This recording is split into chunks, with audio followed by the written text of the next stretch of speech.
우리 돌아보신 말씀 미케츠 창세기 41장입니다. 다 같이 창세기 41장 1절에서 13절까지 우리 교독할게요.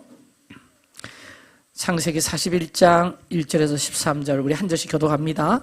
만 2년 후에 바로가 꿈을 꾼즉 자기가 나일 강가에 서 있는데 보니 아름답고 살찐 7 암소가 강가에서 올라와 갈밭에서 뜯어먹고 그 뒤에 또 흉하고 파리한 다른 7 암소가 나일 강가에서 올라와 그 소와 함께 나일 강가에 서 있더니 그 흉하고 파리한 소가 그 아름답고 살찐 7 소를 먹은지라 바로가 곧 깨었다가 다시 잠이 들어 꿈을 꾸니 한 줄기에 무성하고 충실한 7 이삭이 나오고 그 후에 또 가늘고 동풍에 마른 7 이삭이 나오더니 그 가는 7 이삭이 무성하고 충실한 7 이삭을 삼킨지라 바로가 깬즉 꿈이라. 아침에 그의 마음이 번민하여 사람을 보내어 애굽의 점술가와 현인들을 모두 불러 그들에게 그의 꿈을 말하였으나 그것을 바로에게 해석하는 자가 없었더라. 술 맡은 관원장이 바로에게 말하여 이르되 내가 오늘 내 죄를 기억하나이다. 바로께서 종들에게 노하사 나와 떡 굽는 관원장을 친히 대장의 집에 가두셨을 때 나와 그가 하룻밤에 꿈을 꾼적 각기 뜻이 있는 꿈이라. 대장의 종된 히브리 청년이 우리와 함께 있기로 우리가 그에게 말하여 그가 우리의 꿈을 풀되 그 꿈대로 각 사람에게 해석하더니 그 해석한 대로 되어 나는 북직되고 그는 매달렸나이다. 14절 읽읍시다. 이에 바로가 사람을 보내어 요셉을 부르매 그들이 급히 그를 옥에서 내놓은지라. 요셉이 곧 수염을 깎고 그의 옷을 갈아입고 바로에게 들어가니. 아멘. 내가 주변에 13절까지 되어 있네요. 네, 14절까지 읽었습니다. 자, 우리 이번 주 돌아보신 주제는 미케츠라는 말인데 그 끝에라는 말입니다. 따라합시다. 그 끝에. 그러니까 끝에. 자, 그래서 이 미케츠는 종말에는 마지막 끝을 의미하잖아요. 종말을 의미하기도 하는데 오늘 본문 41장 2절에 보면 만 2년 후에 그 후에가 미케츠인데 그러면 자, 이리 보세요. 이번 주 토라포션은 종말의 끝에 마지막 때에 대한 얘기를 할 것 같다. 자, 이제 아마 그 정도는 우리가 읽을 수 있게 되기를 축복합니다. 그러면 이 마지막 때, 끝날에, 종말에 무슨 일이 있을 건가? 이번 주간에 여러분 무슨 묵상을 하냐 하면 끝날에 있을 일들. 그리고 우리가 지금 이 시점 가운데 하나님께서 우리에게 풀어주시는 마지막 때 것들을 이번 주간에 배우고 많이 묵상하면 좋겠습니다. 자, 오늘 여러분과 저는 하나님의 시간과 하나님의 타이밍에 대해서 그 시간 속에 하나님께서 어떻게 일하시는가, 하나님의 카이로스 시간대에 하나님께서 어떻게 움직이시는가, 어떻게 일하시는가, 어떻게 행하시는가에 대해서 관심이 여러분 있어야 합니다. 항상 하나님은 당신의 시간으로 우리를 이끄시고 항상 하나님께서 저 또한 그렇고요. 여러분 가운데 하나님의 시간 가운데 계속 세우고 계세요. 필요한 시간 가운데 세우시고 필요한 시간 가운데 만나게 하시고 필요한 시간 가운데 나를 움직이게 하셔요. 아멘? 여러분 우리 그동안에 토라포션 하면서 너무 놀랬잖아요. 바예제, 바이슬라크, 바예세브. 떠났는데 그 떠남이 하나님의 보내심이었더라. 보내서 왔더니 여기서 정착하고 꿈을 꾸게 하시더라. 계획은 우리가 세운 것 같은데 지나고 보면 하나님의 시간 위에 딱 서 있더라는 거죠. 이게 참 놀랍더라고요. 놀라워. 여러분 지금의 이 시즌이 우리에게 보통 때와 뭐가 다르냐 하면 지금 하나님의 손과 하나님의 시간이 매우 빠르게 빠르게 흘러가는 시간대다. 빠르게.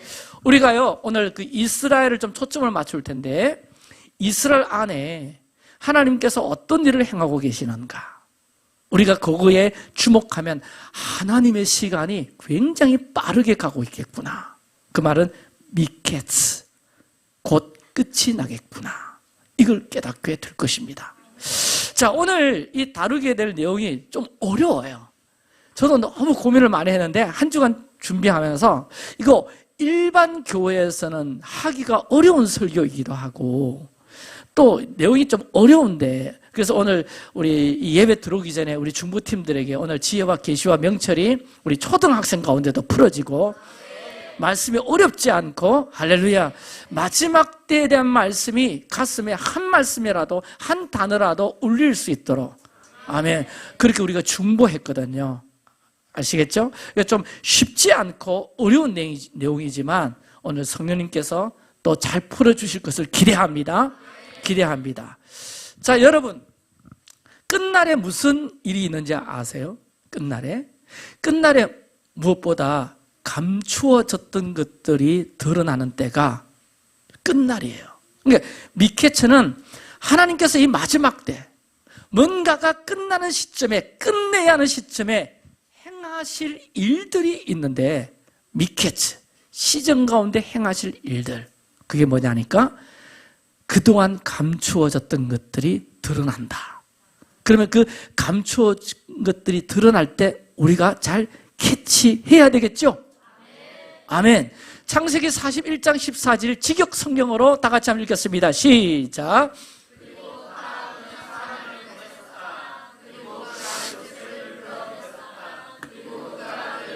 에서부터 데려왔었다. 그리고 그가 그의 수염을 깎게 했었다. 그리고 그의 옷을 바꾸어 입게 했었다. 네, 저 장면이 바로가 꿈꾸고요. 그 꿈 해석위에서 요셉이 감옥에서 이제 나오는 장면인데, 저기 보니까 구덩이라는 분을 한번 주목해 보세요. 이게 마지막 때 하나님께서 급하게 행하실 일들 중에 하나인데 무슨 말이냐? 요셉을 어디에서 데려왔다고 돼 있어요? 아까 구덩이에서. 구덩이가 히브리어로 하보르예요. 따라서 하보르. 이게 구덩이인데 또한 감옥이라는 뜻도 같이 담고 있단 말이에요. 그런데 창세기 39장으로 넘어가면, 자, 우리가 조금 전에 읽은 41장은 구덩이라 표현되어 있는데 39장 20절에 보니까 그를 잡아 옥에 가두니, 옥이라고 표현되어 있어요. 그 옥을 또 히브리어로 소하르. 이게 감옥 같은 뜻이에요. 그러니까 하보르나 소하르나 같은 뜻인데, 자, 한번 우리가 상상력을 발휘해 봅시다. 요셉이 구덩이 거기에 있어요.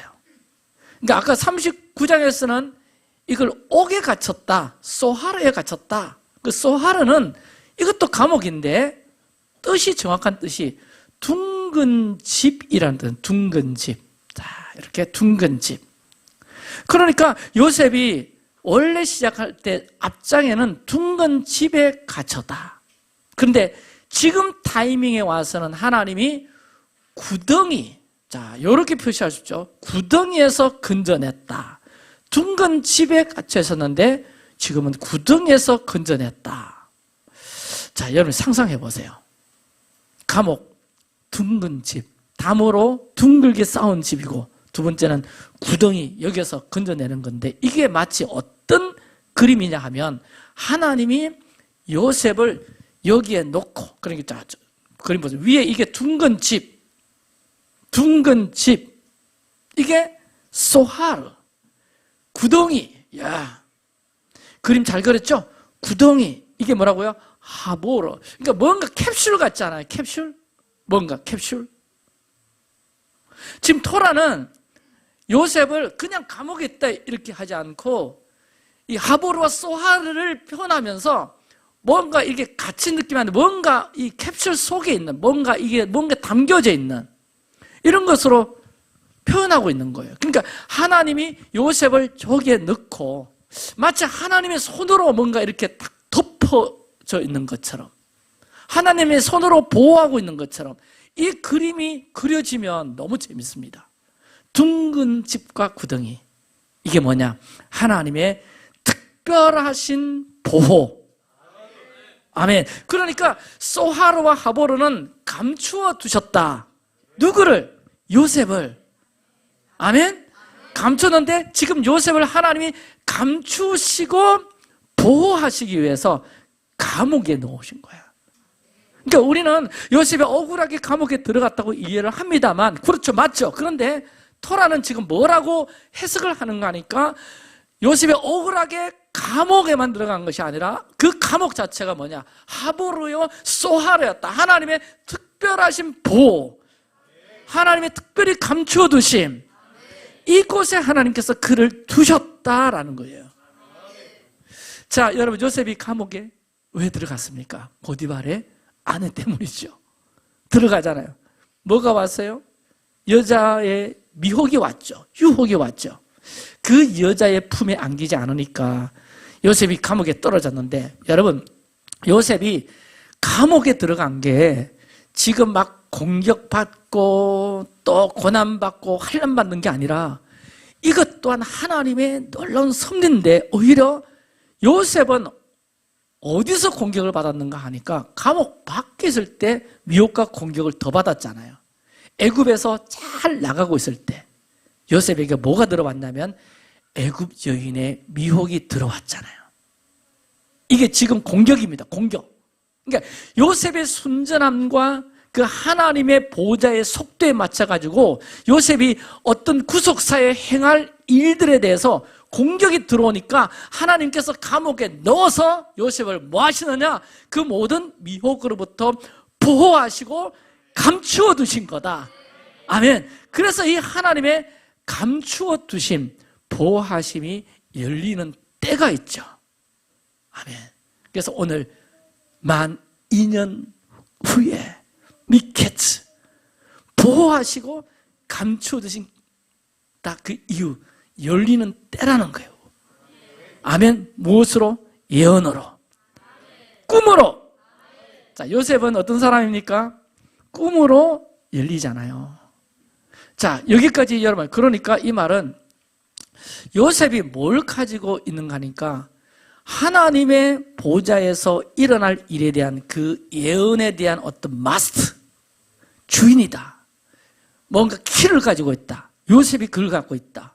하나님의 비전, 하나님의 뜻, 하나님의 계획, 요셉의 형제들이 막 절할 것이고 11별이 절할 것이고 해와 달과 별이 발 아래에 있을 것이고, 와, 이건 하나님의 보호자에서 행하실 놀라운 구속사적 일인데 이게 그동안에 감추어져 있다가 요셉이 꿈을 꾸고 바로가 꿈을 꾸므로 그 마지막 때의 일들이 풀어지기 시작한다.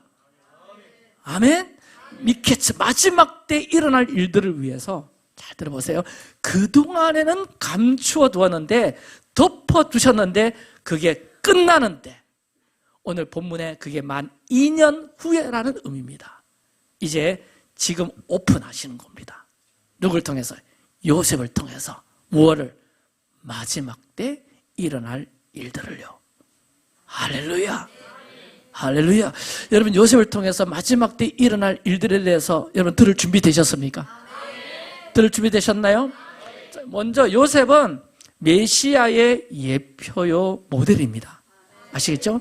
예. 근데 이런 앞으로, 그러니까 구속사가 이렇게 전개될 거야. 앞으로 마지막 끝날에는 이런 일이 있을 거야. 이걸 하나님은 바로의 꿈을 사용하시는데, 바로가 꿈을 두 가지 꾸잖아요. 그 내용은 조금 아시죠? 네. 그 꿈을 두 가지 꾸었는데 내용은 하나입니다. 첫 번째 꿈, 아시는 분 또 들어보세요. 첫 번째 꿈은 야위고 못생긴 소 7마리가 살찌고 아름다운 소 7마리를 잡아먹는 거. 그리고 또 하나는 굉장히 야윈, 이삭이요, 이삭. 벼이삭 같은 이삭이 통실통실한 이삭을 온유야 확 잡아먹는 꿈. 이게 바로가 그 꿈이야. 자, 이거는 여러분, 제가 조금 속도를 빨렸어요. 이거는 7년의 풍년이 있을 것이고 그 풍년의 끝에 7년의 흉년이 있을 것이다. 그래서 그 일들을 통해 온 세상이 바로의 나라가 되어지고 내지는 바로의 소유가 되어진다는 꿈인데요. 7년 흉년의 끝에 온 세상이 바로에 소속이 되고요. 여기서 이 바로는 자 이렇게 해석해요. 성부 하나님 나라라고 할 수 있어요. 풍년의 끝에 흉년이 온다는 이 일련의 사건을 통해서 하나님 나라가 이루어진다. 자, 이게 이제 구속사적으로 하나님이 바로의 꿈을 사용하시는데 그 꿈을 누가 풀어버리느냐? 요셉이 풀어버려요. 자, 그래서 지금 이 요셉의 포지션은요, 따라합시다. 예수님 포지션. 이것으로 이해해야 되고요. 그리고 지금 바로의 포지션을 성부 하나님의 포지션으로 보면 이게 마지막 때 일어날 일들로 보이기 시작합니다. 다시 한 번 더. 요셉의 포지션을 누구로? 예수님의 포지션으로. 파라오의 포지션을 누구의 포지션으로? 성부 하나님의 포지션으로. 이게 도대체 맞는 해석 맞나? 여러분, 출애굽기에 나오는 바로는 사단의 상징으로 나오지만 여기 나오는 바로는 하나님의 역할을, 마치 하나님의 역할을 대신하는 거로 풀면 틀리지 않아요. 틀리잖아. 그래서 자, 오늘 이제 그것을 풀어낼 텐데 그거 전에 먼저 요셉을 조금 소개하고 싶은데, 성경에 보면 꿈으로 하나님께서 자주 말씀하시잖아요.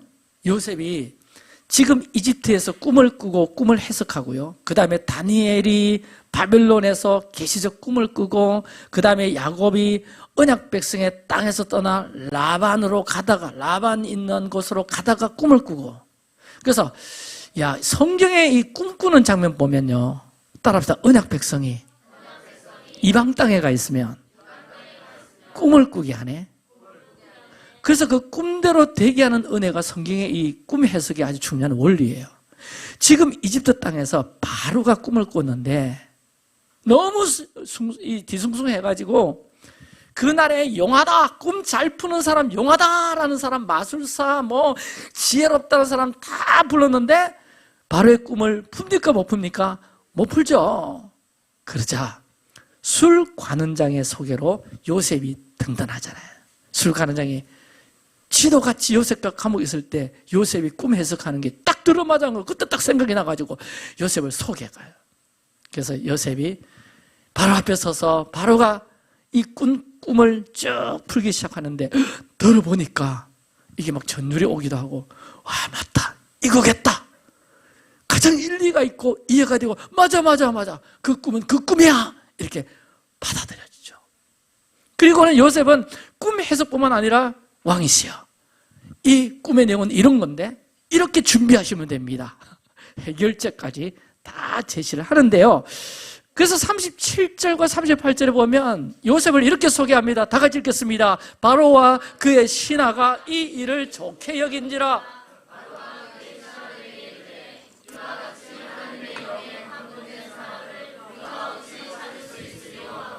자, 요셉을 세상 사람들은 뭐라고 평가합니까? 하나님의 영에 감동된 사람. 와, 이게 요셉인데요. 제가 유대문헌 야살의 책 한 번씩 소개하잖아요. 야살의 책은 창세기에 우리 가지고 성경에 없는 내용들을 보충해주는 놀라운 유대문헌 중에 하나예요. 그 야살의 책에 보면 요셉이요, 이 꿈 해석한 다음 날 밤에 잠을 잤는데 꿈을 꿔요. 근데 천사가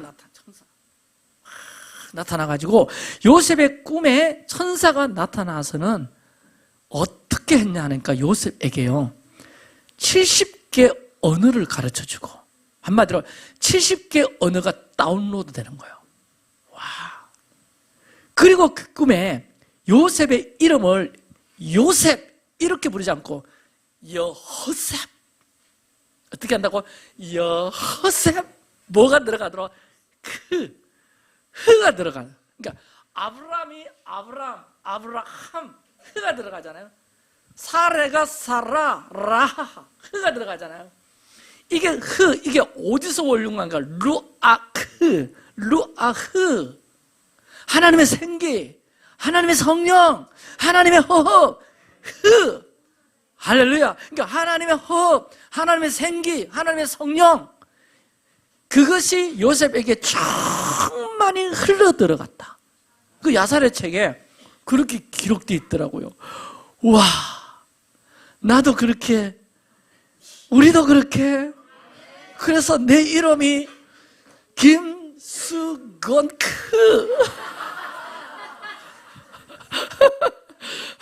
할렐루야. 네. 자, 여러분 봅시다. 신성일크. 아멘. 하나님의 영에 감동된 사람. 와, 네. 그러니까 여러분, 우리도 마찬가지입니다. 참, 이 요셉이 이렇게 해몽뿐만 아니라 그런 지혜, 총명, 명철 가진 게 그냥 지가 잘났어가 아니라 하나님의 영이 그를 사로잡으니까, 충만하니까, 아멘, 그런 마지막 때 일까지 풀어버리더라는 거죠. 여러분, 우리가 어떤 사역을 함에 있어서 이 생기, 허허, 르하, 그것이 먼저 임해야 됩니다. 오늘 예배 가운데 그 흐가 없다고 한다면 그냥 종교 행사하고 있는 거죠. 아멘. 오늘 우리 예배 가운데 할렐루야, 하나님의 생기가 풀어나고 하나님의 영이 부어지고, 아멘, 그걸 보면서 우리가 저절로 기도를 해야 됩니다. 사역을 하든 예배를 하든 우리 자녀들 온유나 언스나 우리 하준이나 하준 할렐루야. 하나님, 우리 자녀에게 생기를 주십시오. 이 모든 일을 감당할 만한 성령을 부어 주십시오. 생기야 불어오라. 아멘입니까? 그래서 요셉이 성령 충만한 사람이다. 예수님도 물에서 침례를 받으시고 올라오실 때 하늘이 열리고 하나님의 성령이 어떻게 임했어요? 비둘기같이 아멘, 부어줬다. 아멘. 그리고 또 이 요셉을 뭐라고 또 세상 사람들이 이야기하는 거니까 39절 한번 보세요. 다 같이 읽을까? 시작. 요셉에게 이르되 하나님이 이 모든 것을 내게 보이셨으니 너와 같이 명철하고. 자, 저기 명철이라는 단어가 우리 토라에 보면 빈으로 돼 있어요. 빈. 그다음에 지혜가 뭐냐? 하캄. 한번 따라서 빈, 하캄. 그러니까 이 명철이라는 단어가 이 빈인데, 빈은요, 이게 어떨 때 쓰이는가 하니까 한 60세 이상 되시는 어르신들이 가진 통찰력, 우리 영과 바다셀 어르신들이 가진 통찰력, 이거 미리 앞을 내다보고 대처할 수 있는 능력, 그 다음에 어떤 사물을 주관적으로만 보는 것이 아니라 객관적으로, 종합적으로 그렇게 문제를 볼 줄 아는 능력, 이게 빈이에요. 빈. 근데 요셉은 지금 나이가 몇 살인가니까 30세야. 예수님이 공생을 시작할 때가 30세잖아요. 그죠? 이게 이 30대 빈을 가졌는데 바로의 꿈을 들으면서 이 나라에, 이집트에 앞으로 어떤 일이 일어나게 될지가 감지가 되는 거야. 많이 보인 거야. 여러분, 이거 누가 주신 겁니까? 하나님이 주신 거죠. 할렐루야. 이 빈을 얻으시길 축원합니다. 이 지혜를 얻으시길 축원합니다. 여러분, 다니엘을 보세요. 다니엘 보면요, 다니엘 나이 16살에 이 빈이 이미 있어요. 그 지혜와 총명이 그 나라 모든 사람보다 뛰어났다. 빈과 하캄이 16살 때, 16살 같으면 지금 고등학교 몇 학년? 한 2, 3학년 되나요? 중3, 할렐루야. 중3 때 이미 이 빈이 가졌다, 이 다니엘이. 여러분, 어떤 이는 한 60살쯤 살아봐야 얻을 수 있는 빈, 이미 다니엘은 16살 때 가졌고 요셉은 30대 그것이 임했다. 물론 여러분, 60이 돼도, 관에 들어갈 때도 철이 안 드시는 분들이 계시긴 합니다. 좀 웃어주세요. 그러나 대체로 빈은 공통적으로 어르신들에게 나타나는 그런 특징인데, 자, 여러분, 그래서 어르신들의 말을 잘 들을 필요가 있습니다. 아멘. 이야기를 듣다 보면 어르신들은 딱 그 이야기 들어보면 이 문제 이렇게 풀면 돼. 이렇게 흘러갈 거야. 이런 것들이 나오거든요. 그러면 젊은이들은 그러면 60세 될 때까지 그냥 포기하고 가야 됩니까? 60세나 돼서야 빈이 옵니까? 아니죠. 여러분, 말씀과 기도에 파고들고 하나님의 인지에 자꾸 노출되고 토라의 말씀에 자꾸 젖어들면 비는 금방 찾아옵니다. 부어집니다. 말씀과 기도에 파고듭시다. 하나님의 임재에 계속 젖어들읍시다. 토라의 말씀 계속해서 우리가 붙들고 가면 비는 20대가 되더라도 30대가 되더라도 찾아옵니다. 임합니다. 부어집니다. 믿으시면 아멘. 아멘. 그 다음에 요셉이 학함, 지혜를 가졌다 그랬죠. 여러분, 학함 하면 호크마 이 말 들어보셨어요? 네, 호크마 주석이라고 좋은 주석이 있는데 학함, 호크마 이게 다 지혜인데 대표적인 사람 뽑으라 그러면 솔로몬이에요. 솔로몬. 지혜가 뛰어난 사람이죠. 이 지혜는, 이 학함은 응용력이에요. 응용력. 그러니까 무슨 물건 딱 하나 보면 그 물건을 어디에 써야 될지가 딱 보이는 거예요. 여러분, 스바 여왕이 솔로몬 궁에 딱 들어왔을 때 기상천외한 방법으로 각종 재료를 써서 건물을 딱 지어 놓은 거예요. 아니, 저 재료는 우리나라도 있는데, 저 재료 내 곁에도 있는데, 근데 그 재료를 가지고 솔로몬은 다르게 만들어 놓은 거예요. 스바 여왕이 깍 할 정도로 이미 쩍 벌어졌죠. 이게 창의력, 이게 응용력. 여러분, 호크마가 있기를 축복합니다. 할렐루야. 근데 이것 또한 누가 주신다고요? 누가 주신다고요? 너와 같이 명철하고 지혜 있는 자가 없도다. 솔로몬, 다니엘, 요셉, 이 사람들이 그런 평가를 받았는데, 이야, 지혜롭다. 하나님의 말씀이 토라가, 그리고 임재가 여러분 삶 가운데 지혜와 명철을 얻을 수 있도록 축복합니다. 자, 그렇게 되다 보니까 창세기 41장 40절과 41절, 자, 지금부터 이제 잘 따라오셔야 돼요. 다 같이 읽겠습니다. 시작. 명령에 복종하리니 내가 너보다 더 높은 것은 내 왕자뿐이라. 바로가 또 요셉에게 이르되 내가 너를 애굽 온 땅의 총리가 되게 하노라 하고. 자, 이 비인과 학함의 사람 요셉에게 권위와 권세가 주어지는데 바로가 요셉에게 총리해라. 너를 애굽 땅의 총리가 되게 하노라. 이게 총리가 되게 한다. 총리, 이 말은 토라의 말씀으로 나탄인데요. 다 주리라. 이 나라의 모든 일들을 너에게 다 넘겨주리라. 자, 여러분, 이제 이거 생각하세요.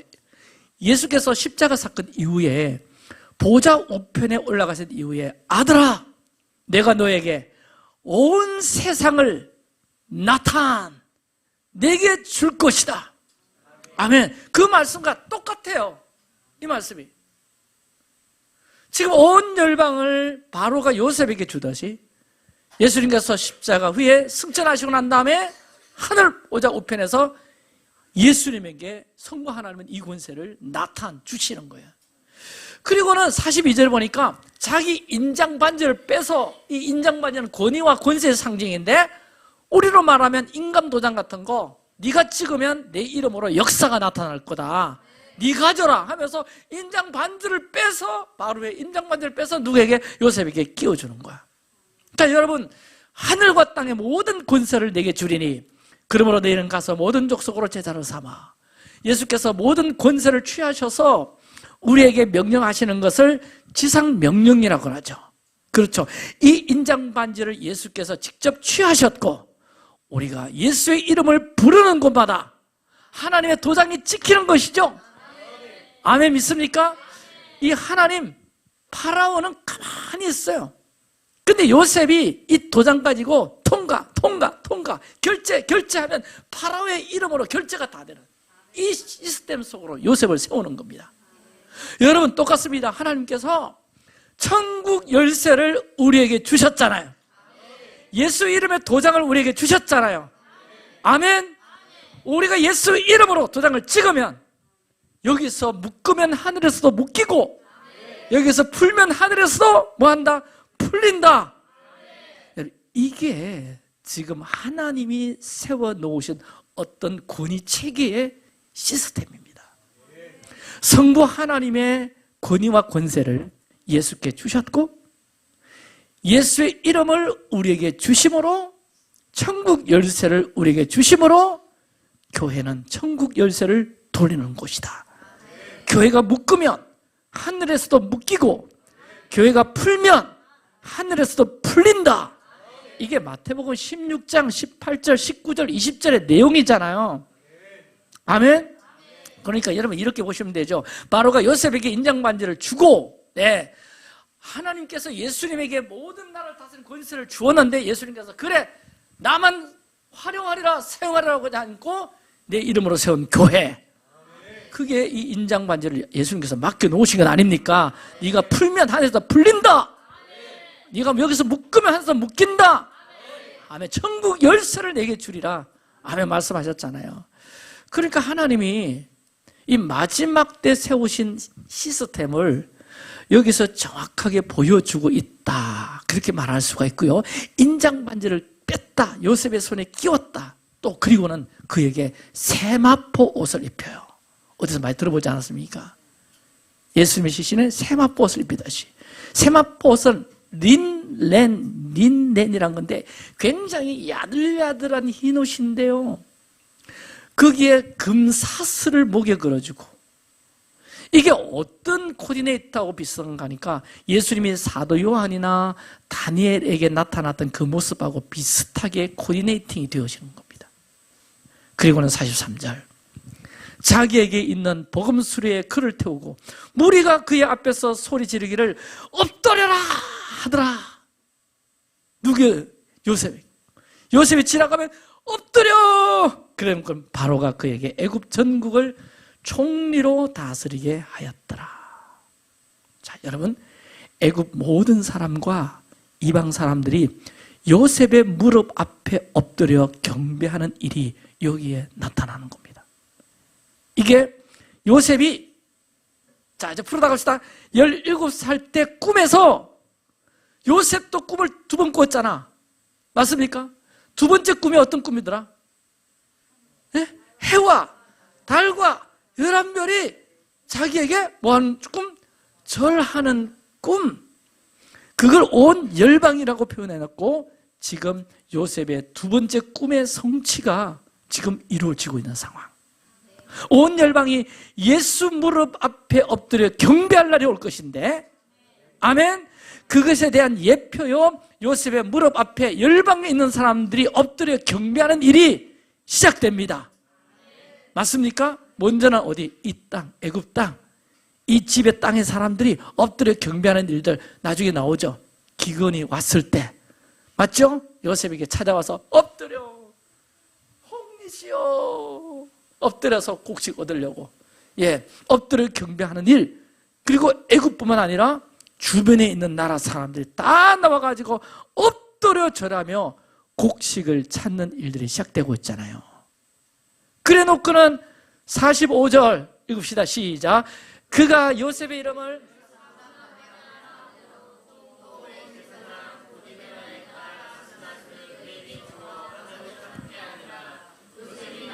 애굽 온 땅을 순찰하니라. 이 사브납 바네아가 이집트 고유명사인데 이집트 고유명사 이집트어로 이런 뜻이 말이더라고요. 초프나트 파네하우. 네, 이거 한 2-3번 연습했어요. 초프나트 파네하우. 이러니까 그걸 약간 히브리 말로 사브납 바네아 뭐 이렇게 했는데 이런 파네라는 말은 빵, 식량 또는 생명이라. 그러니까 요셉을 무슨 자로? 빵을 주는 자, 식량을 주는 자, 더 나아가 생명을 주는 자. 그 자가 사브낫 바네아. 그래서 모든 열방에 있는 사람들이 요셉의 무릎 앞에 엎드리면서 뭐라고 하는가 하니까 사브낫 바네아, 우리에게 빵을 주세요. 식량을 주세요. 우리에게 생명을 주세요. 우리에게 제발 생명을 주세요. 여기서 마지막 때 일어날 예수를 향한 외침, 예수여 우리에게 구원을 주세요. 생명을 주세요. 제발 우리를 생명으로 이끌어 주십시오 하는 일이 온 열방에서 시작될 거라는 겁니다. 여러분, 마지막 때 대환란, 천재지변이 있습니다. 기근이 있어요. 여러 가지 일들이 막 일어날 때 다른 세상 사람들은 구세주가 될 수가 없고 오직 우리의 구원은 예수님이십니다. 우리의 생명은 예수 그리스도이십니다. 예수님이 우리를 구원해 주시는 겁니다. 이 일이 마지막 때 있을 것인데 그 예언이 지금 풀어지고 있다는 겁니다. 그렇습니다. 예수님은 우리의 생명의 떡입니다. 요한복음에 내가 생명의 뭐이니?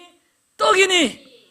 그 생명의 떡이신 예수님 앞에 온 무리가 그 앞에 소리 지르기를 엎드려라. 그러니까 이집트 땅에서부터 다 엎드리기 시작합니다. 앞으로 되어질 일들입니다. 자, 바로가 꾼 꿈 속에서 할게요. 일곱 꿈이 있죠. 7 암소, 7 이삭. 요셉이 어떻게 해석해 주었는가 하니까 7배 풍년, 7배 흉년 옵니다. 먼저 뭐가 오나요?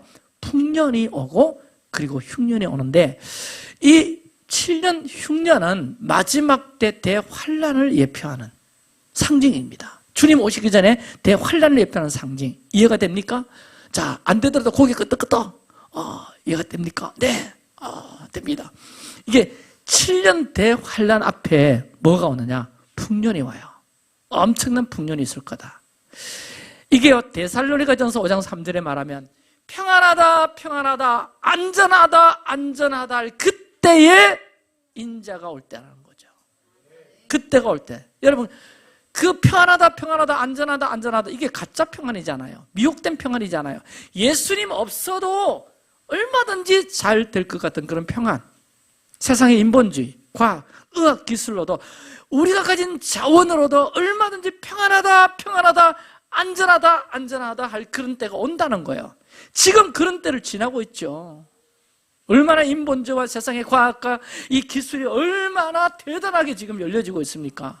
사람들은 예수 없어도 하나님 없어도 얼마나 얼마나 잘 살 수 있다. 그런데 여러분 잘 생각하세요. 이게 어느 때까지일까요? 저는 이제 그 풍년의 때가 거의 마지막 지점에 이르렀다. 저는 한국 교회를 보더라도 이 풍년이 이제 끝나구나. 풍년이 끝나면 기근이 오는데 흉년이 오는데 이게 마지막이 때가 다 됐구나.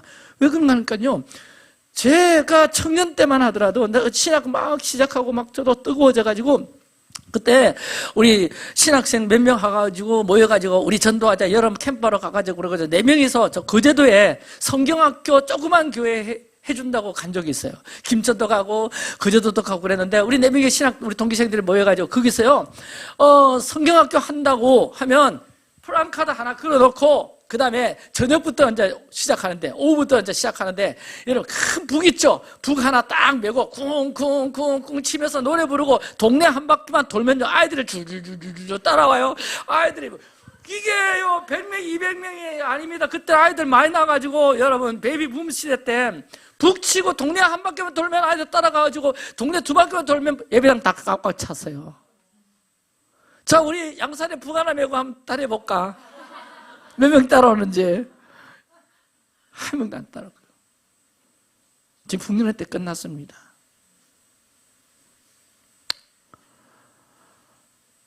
그리고 7 흉년, 대환란, 마태복음 24장 민족이 민족을 나라가 나라를 대적하며 일어나겠고 곳곳에 기근과 지진이 있으리니 주님이 재림하시기 전에 일어날 큰 환란 이게 7 흉년기인데 본문 창세기 41장 55절부터 이어지는 온 지면에 기근이 있음에 자 55절 57절까지 우리 두 눈 뜨고 읽읍시다. 시작. 애굽 온 땅이 굶주림에 백성이 바로에게 부르짖어 양식을 구하는지라 온 지면에 기근이 있음에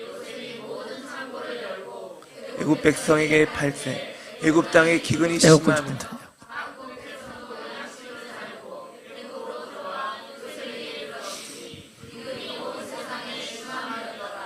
자, 기근이 일어나니까 사람들이 뭐 구하러 온다? 양식 구하려고. 누구에게? 요셉에게 나와서 뭐합니까? 엎드려져 막 달려옵니다. 이 나라 저 나라에서도 막 쫓아오더라. 이게 무슨 말이냐? 기근을 통하여 사람들이 예수님께로 몰려오잖아요. 이방인의 충만한 수가 채워져요. 여러분, 이방인의 충만한 수가 예수께 돌아오는 데는 기근만 있으면 돼요. 기근만. 여러분, 좀 힘들다 싶으면 내 인생에 아무도 도와줄 자가 없다 그렇게 느끼다 보면 갑자기 하나님이 생각이 나요. 여러분이 예배하고 기도하고 있으면 재앙이 올 것이고, 재앙이 오면 지 스스로 하나님 날 좀 도와주세요 하기 시작하는 건데, 이게 이방인의 충만한 수가 돌아오는 방법입니다. 자, 따라합시다. 이방인은 기근과 재난으로 돌아온다. 그래서 바로 요거는 요셉의 두 번째 꿈의 성취죠.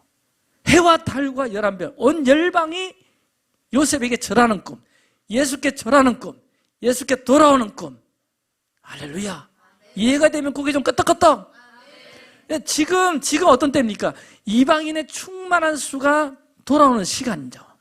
지금 온 열방 가운데요, 여러분, 미전도 종족의 숫자, 그러니까 땅끝까지 복음이 이르게 되면 마지막 때 주님이 오시기 전에 땅끝까지 복음이 전거되면 미전도 종족의 숫자가요, 지금 통계마다 조금 다르긴 한데 지금 한 4천 종족 정도 남았다 이렇게 이야기하는데요, 2010년까지만 해도 12,000개 정도 남았다 그랬는데 한 10년 정도 사이에 3분의 1로 확 줄었고요. 근데 이 속도가 어마어마하게 지금 빠르게 흘러가고 있어요. 지금 AI, 구글 번역기, 각 종족마다 언어를 분석해서 종족 언어를 성경으로 번역하는 작업들이 지금 막 이루어지고 있는데, 지금 과학 기술의 발전을 위해서 이게 엄청나게 빨라지고 있고, 미개한 종족도요, 스마트폰 따가지고 있어요. 제가 7, 8년 전에 이 아프리카 가가지고 탄자니아 가면 유명한 아프리카 족 이름이 뭐죠? 예? 마사이 압니까? 예. 사람은 완전히 골골인데 막 지팡이 다 하나 짚고, 요거도 입에도 기그려고 요거도 기그려고 오 하는 거 여러분 기억나죠? 마사이족들 가만히 보니까 다 핸드폰 하는 사람이에요. 너무 웃겨가지고 짐을 진짜 토굴에 그냥 사는 데 있잖아. 예. 핸드폰 들고 다 통화하는 거야. 어마어마하게 복음전도 속도가 빠르지고 있죠. 그래서 학자들이, 잘 들으세요, 2030년도쯤 되면 미전도 종족 0 이런 통계가 나옵니다. 2030년 정도면 이방인의 충만한 숫자가 돌아오는 것은 끝이다. 끝난다. 그러면 요셉의 첫 번째 꿈으로 바로 전환이 돼요. 요셉의 첫 번째 꿈은 누굽니까? 자기 형제들이 누구에게? 요셉에게 절하는 꿈이죠. 이거는 뭡니까? 유대인들이 돌아오는 꿈이잖아요. 그러니까 이방인의 충만한 숫자가 채워지면 바로 1번 꿈으로 전환되면서 형들의 곡식단이 요셉에게 절하는 꿈, 이것은 바로 따라합시다. 유대인이 주께로 돌아오는 예표와 상징이다. 그래서 지금 이방인의 충만한 사람이 지금 계속해서 돌아오고 있는데, 동시에 알리아 운동, 동시에 이 이스라엘인들이 전 세계 디아스포라 흩어졌던 유대인들이요, 지금 막 돌아오는 알리아 운동이 한창 지금 진행되고 있는데, 그러면서 구속사의 마지막 시간표는 유대인의 회복으로 모든 하나님의 구속사가 포커싱 되는 거예요. 포커싱 되는 거야. 근데 제가 야살의 책에 보니까 이 부분을 어떻게 적고 있는가 전 놀랐어요. 요셉은 알았다. 제목이 요셉은 알았다. 요셉은 이미 알고 있었다. 요셉은 아까 예수 그리스도의 어떤 모형이라고 말씀했고 예수님으로 알고 있죠. 그 전 세상에 기근이 오면 이방인들은 말할 것도 없고 유대인들도 주께로 돌아올 수밖에 없다는 것을 누구는 알았다? 요셉은 알았다. 아멘. 어떤 재앙, 어떤 기근 있으면 유대인들이 돌아오는 겁니다. 그럼 지금도 마찬가지입니다. 이 알리아 유대인들이 알리아 운동. 전 세계에 흩어졌던 유대인들이 언제 돌아오냐 하면요, 어려움이 있을 때 돌아갑니다. 세계제 2차 대전 때 홀로코스트를 경험하고 많은 유대인들이 고토로 돌아가서 나라를 세우고, 할렐루야. 지금 우크라이나와 러시아가 전쟁하고 있잖아요. 놀라운 사실은요, 브레드 TV 보면 러시아에 있는 유대인들이 굉장히 많이 귀환하고 있다고 합니다. 그리고 코로나 팬데믹 때는요, 뉴욕의 브루클린에 살던 9만 명의 유대인들이 이스라엘로 돌아갔고요. 그러니까 기근이 있고 어려움이 있으면 유대인들이 움직입니다. 유대인들이 움직입니다. 그런데요, 유대인들은 이방인들이 주께로 돌아오는 것보다 절차가 좀 복잡해요. 이 말은 쉽게 유대인들이 돌아오지는 않는다. 기근이 있을 때 애굽 백성들과 열방의 사람들은 요셉한테 바로 찾아와가지고 엎드려 절하면서 사브나 파네야 그러면서 엎드려 절하고 돌아오는데, 자, 가나안에 살고 있던 야곱의 일가, 이스라엘 유대인들, 그 땅에도 기근이 일어나자 요셉한테 움직이기는 하는데, 들어보세요. 저들이 완전히 요셉에게로 돌아와서 엎드리기까지는 제법 1년의 과정들을 거치죠. 거기 좀 끄떡끄떡 좀 해줘. 쉽게 말하면, 이 은잔 사건, 돈자루 사건, 베냐민 사건, 이런 걸 하면서 왔다 갔다 하면서 과정들이 좀 있죠. 맞습니까? 안 맞습니까? 이게 그때 이방인들이 주께로 돌아온 것보다 유대인들이 돌아온 데는 이게 무슨 1년의 과정, 조금은 쉽지는 않구나. 그러나 끝은 완전히 돌아오잖아요. 돌아오는데 이 과정들이 좀 있다는 거죠. 제가 요셉의 첫 번째 꿈의 성취, 유대인들의 돌아옴, 제가 시간 관계상 다음에 이 부분은 유다, 또 베냐민, 또 이 요셉의 가족들 한 사람 돌아오는 다 의미들이 다 있더라고요. 다음에 한번 자세히 다루기로 하고, 요점은 이방인들의 충만한 수가 돌아오는 것보다는 좀 쉽지는 않지만 이때 중요한 역할을 하는데 필요한 것이 신약의 교회들이다. 따라서 신약의 교회들, 다른 말로 말하면 요셉의 청지기들이죠. 예수님의 지혜대로 움직이는 청지기들의 역할이 중요한데, 자, 우리 리빙처치, 우리는 기도의 집, 예배와 기도를 통해서 유대인의 돌아옴에 수종 들고 있습니다. 아멘. 그게 아멘. 구속사의 성취에 중요하게 쓰이는 것이 기도의 집입니다. 이 기도의 집은 유대인들이 메시아에게 더 가까이 오게 하는 통로로 쓰임받게 될 줄 믿습니다. 그래서 오늘 말씀 정리가, 그렇구나. 마지막 때가 어떻게 오나. 이방인의 충만한 수가 기근을 통해서 돌아오고, 유대인들은 어떤 프로세스를 통해서 예수님께 가까이 가면 주님이 오신다.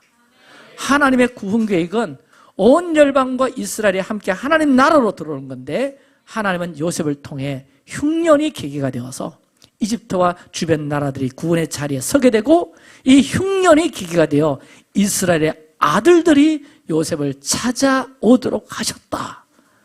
앞으로 닥칠 어려운 시간, 흉년은 교회를 깨어나게 할 것이고 이스라엘을 깨어나게 할 것인데, 그 가운데 누가 있더라? 요셉이 있더라. 누가 계시더라? 예수님이 계시더라. 그리고는 예수님께 수종드는 청직인 교회가 있습니다. 교회 역할이 중요한 게요, 여러분 이번 주 돌아보시라 하면서 창세기 42장, 43장, 44장에 넘어가면 이제 베냐민 내려오는 또 그 일을 통해서 요셉이 계속해서 요셉의 청지기에게 시킵니다. 이렇게 해라, 저렇게 해라, 이렇게 해라, 저렇게 하면 요셉의 말대로, 요셉의 명대로 청지기들이 움직여요. 야, 그게 돈 넣어. 야, 그게 은잔 넣어. 야, 그게 어떻게 해. 이게 이스라엘의 아들들이 요셉 가까이 오도록 하는데, 요셉은 누구로 쓰는가 하니까 청지기를 씁니다. 이게 무슨 말이냐? 유대인들이 예수께 돌아온 데는 어떤 프로세스가 있는데, 그 프로세스를 풀어내는데 신약의 교회가 너무 중요하다. 역할이 필요하다. 그러니까 예수님은 스스로 일하실 수 있지만 그렇게 하지 아니하시고 청지기를 통해서, 교회를 통해서 마지막 때 움직이신다. 근데 그 청지기가 나중에 창세기 43장 44절 보면 요셉이 말한 대로 하니라, 요셉이 말한 대로 하니라, 요셉이 말한 대로 하니라. 할렐루야. 예수님의 지혜에 순종해야 합니다. 예수님의 말씀에 순종해야 합니다. 그래서 우리 유대인들은 결국 이방교회, 우리 신약교회가 예수님이 시키신 대로만 하면 유대인들이 돌아오고 구속사는 마무리됩니다. 여기에 그 비밀이 숨겨져 있는 교회가 그래서 중요한 겁니다. 자, 이런 프로세스를 기억하고 계셔야 나중에 한 2030년 정도, 이게 이방인의 충만한 숫자가 차는 그 시즌 정도 기점으로 뭔가 큰 변화들이 이 땅 가운데 일어날 것인데, 이런 관점 안에서 주님이 다시 오시고, 주님 다시 오시기 전에 그 전에 이런 어떤 프로세스, 과정들이 있겠구나 라고 바라보시며, 그럴 때 우리가 어떻게 해야 할지, 우리는 청지기로서, 주님의 청지기로서 어떻게 이 마지막 때를 반응해야 될지, 어떻게 예수님의 그 지혜에 순종해야 될지, 예수님의 부르심에 순종해야 될지, 저는 이 말씀 준비하면서 하나님께서 우리를 이곳에 보내시고 기도의 집으로 불러주시고 이게 마지막 때 구속사에 수정된데, 우리 교회는 너희들은 기도하고 예배로 풀어내는 교회다. 마지막 때 나의 구속사에 그 일로 너희들은 쓰임받을 것이다. 할렐루야. 아멘. 여러분 준비하셔야 됩니다. 준비하셔야 됩니다. 우리가 지금 어떤 집에 살고 뭐 먹고 뭐 입고 살고 이거 중요한 것 같지만, 주님이 오실 시즌에는 결코 그것이 우리의 중요한 일이 될 수가 없습니다. 우리가 진짜로 중요한 일들 눈에 보여야 됩니다. 주님 앞에서 중요한 일이 뭘까요? 그래서 정말 이 마지막 때 내가 무엇을 해야 될지, 어떤 것으로 주님 오심을 준비해야 될지 하나님 나에게 알게 하여 주셔서 우리의 부르심의 자리에서 청지기로 주를 섬기다가 주님을 맞이하는 저와 여러분 되시기를 예수님의 이름으로 축복합니다. 축복합니다. 미케츠, 그 끝에 이르렀다는 거예요. 할렐루야. 어떤 일련의 과정들이 지나면 우리 주님 다시 오십니다. 여러분, 우리가 그 일을 준비하셔야 합니다. 우리 삶에 진짜 중요한 일이 뭘까? 그것이 발견되어지고 내 신비에 새겨져서 주님 다시 오신다는 그 약속을 하나님 말씀대로 계속 취하는 저와 여러분들 되기를 축복합니다. 그래서 하나님, 그래서 정말 이 마지막 때 내가 무엇을 해야 될지, 어떤 것으로 당신께 영광을 돌려야 될지, 무엇으로 주님 오심을 준비해야 될지 깨닫게 주십시오. 깨닫게 주십시오. 요셉의 청지기같이 주님을 100% 신뢰함으로 아멘, 아멘 하다가 주님 당신과 동력하는 기쁨 우리의 것이 되게 하시고, 마지막 때를 준비하는 슬기로운 5처녀와 같은 은혜가 있기를 원합니다. 준비하게 하여 주옵소서. 반응하게 하여 주옵소서. 끝이 이르렀습니다. 주님 더 가르쳐 주옵소서. 깨닫게 하여 주옵소서. 그래서 마지막 때 준비하는 슬기로운 5처녀같이 우리가 일어서기를 원합니다라고 우리 주여 한번 외치고 기도합니다. 주여.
한 번만 더 기도합시다. 마지막 때 여러분과 더 깨어 기도해야 됩니다. 더 깨어 예배해야 됩니다. 아멘. 우리 부르심을 더 굳게 해야 될 줄 믿습니다. 아멘. 주님이 시키시는 것, 아멘, 아멘, 아멘. 아멘. 여러분 주님의 일과 상관없는 성도가 되지 않길 축원합니다. 아멘. 주님의 일에 꼭 필요한 성도, 하나님 나라에 꼭 필요한 인생들이 되어져야 합니다. 하나님 그런 하나님의 백성, 우리 그런 리빙 처치가 될 수 있도록 하나님 역사하여 주옵소서. 그리고 마지막 때 우리가 보이는 것에 미혹되는 것이 아니라 영으로 보게 하시고 아멘. 영으로 분별하게 도와주셔서 아멘. 하나님 나라 그 일에 동참하며 하나님 나라 그 영광스러움에 우리도 참여하게 하여 주옵소서. 아멘. 실상을 볼지어다, 아멘. 영으로 볼지어다. 아멘. 하나님 나라에 꼭 필요한 자가 되게 하여 주옵소서. 아멘. 당신의 나라에 꼭 필요한 인생이 되길 원합니다. 아멘. 주여 기도합시다. 주여